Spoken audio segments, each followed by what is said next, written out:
भारत में जब भी हम जुडिशरी पढ़ते हैं तो सबसे पहले हमें एक संस्था दिखती है, वो है supreme court. Supreme court Bharat का सर्वोच्च न्यायालय है ना।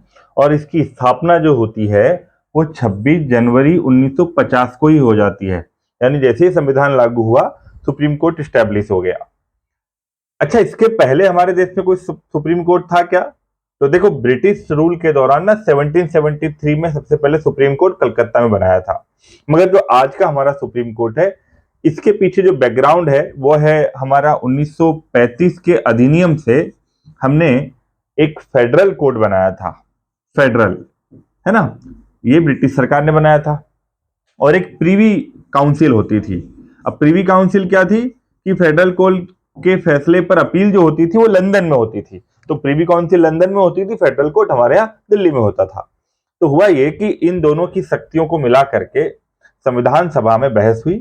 संविधान सभा में इस बात को लेकर बहुत चर्चा हुई कि यार जरूरत तो है, हमें एक ऐसे सुप्रीम कोर्ट की जरूरत है जहां भारत का हर व्यक्ति अंतिम न्याय के लिए जा सके और हमारे संविधान की रक्षा करने का दायित्व भी सुप्रीम कोर्ट ही करे। तो इस आशा अनुरूप के साथ हमने भारत के संविधान के तहत आर्टिकल 124 में सुप्रीम कोर्ट का प्रावधान किया।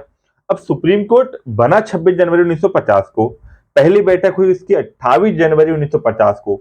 तो बच्चा पता है, पहली बैठक जो सुप्रीम कोर्ट की हमारी हुई वो जो हमारे आज के भारतीय मतलब पुराना जो संविधान सदन है, वहां के जो पुरानी संसद है उसके प्रिंसिपल चैम्बर में हुई थी।